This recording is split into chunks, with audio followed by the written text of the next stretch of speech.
Hey, sixth grade. Today our screencast will be covering tables of equivalent ratios. Again, we're going to be building on the skills that we already know. And our objective is I can understand that a ratio is often used to describe the relationship between the amount of one quantity and the amount of another. So this could be in mixtures, and this could be in constant rates. So our key idea that you need to record is a ratio table is a table of equivalent ratios. And we'll be using this idea throughout the videos. So for example 1, we're going to be talking about paper mache and art. To make paper mache, the art teacher mixes water and flour. For every 2 cups of water, she needs to mix in 3 cups of flour to make the paste. And so we're going to use a ratio table to represent this. We have cups of water to cups of flour, and we're going to start with what they gave us in the problem. For every 2 cups of water, there are 3 cups of flour, and so that's our ratio, 2 to 3.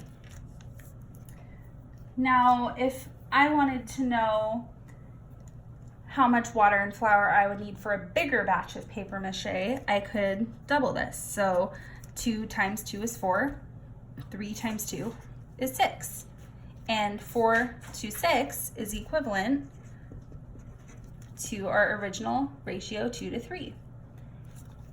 I could triple this now. 2 times 3 is 6, and 3 times 3 is 9. I could also find it for 8 cups of water, 10 cups of water. You start to see a pattern developing. If you're unsure about how to find the pattern, just multiply by the same number on each side. So if you don't see the pattern, you can think, how do I get from 2 to 6? How do I get from 2 to 8? Well, 2 times 4 is 8, so 3 times 4 is 12. 2 times 5 is 10. 3 times 5 is 15. So for every single one of these ratios, we have made an equivalent comparison to our original. 4 to 6, 6 to 9, 8 to 12, and 10 to 15 are all equivalent to 2 to 3 and to each other. You can also practice ratio language with these tables. So you could say something like, every time we have a set of 2 cups of water, we need to have a set of 3 cups of flour. There are times that the batches need to be larger than using 2 cups of water and 3 cups of flour. So we could say for every 4 cups of water, there are 6 cups of flour. For every 8 cups of flour, for every 8 cups of water, there are 12 cups of flour. And so the value of each ratio in this table is 2 to 3, or 2 over 3. And all of the values of these ratios are equal to each other, because in a ratio table, we have equivalent ratios, and that's our key idea. Let's try another example. In this example, we have Javier, and Javier has a new job designing websites. He's paid at a rate of $700 for every 3 pages of web content that he builds. Create a ratio table to show the total amount of money Javier has earned in the ratio to the number of pages he has built. So we'll make a ratio table to help us solve this.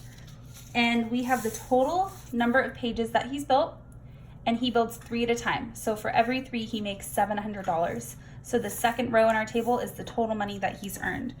3 pages would be $700. 6 pages would mean that I've multiplied by 2. So I'll multiply by 2 here. $1,400. If I triple it, 3 times 3 gives me 9. So 700 times 3 gives me 2,100, or 2,100. And I'm starting to see a pattern here. I'm skip counting by 7s.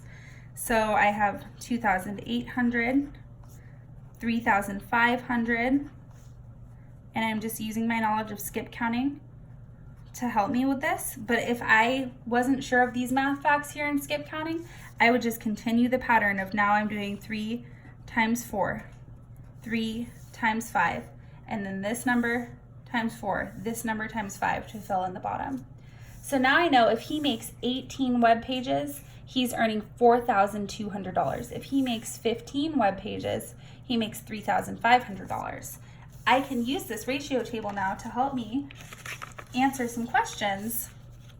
Like, what if Javier is saving up to purchase a used car and that costs $4,200? How many web pages will he need before he can pay for that car? Well, if the car that he wants is $4,200, I'll find that in my chart right here.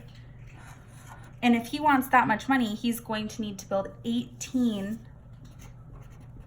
web pages before he can pay for the car.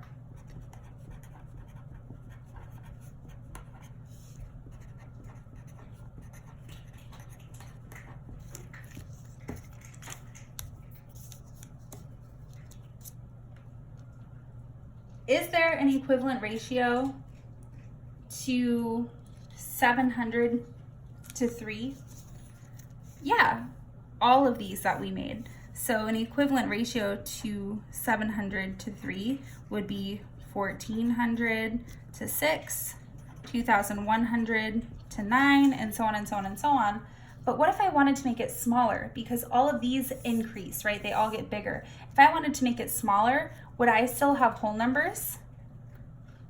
No, I would end up with some decimals and fractions, because if I wanted to make it 2 or 1 web pages, I would not be able to divide that evenly, so I would end up with some decimals and fractions. But if they didn't care about that, then we could make smaller equivalent numbers. Okay, so now for the last chunk of the lesson, you have some closing questions to think about and record your answers, and then you can do your group practice problems. So the closing questions are, when creating a ratio table, what does each pair of values represent? And can you think of a situation where you have seen a ratio table outside of class?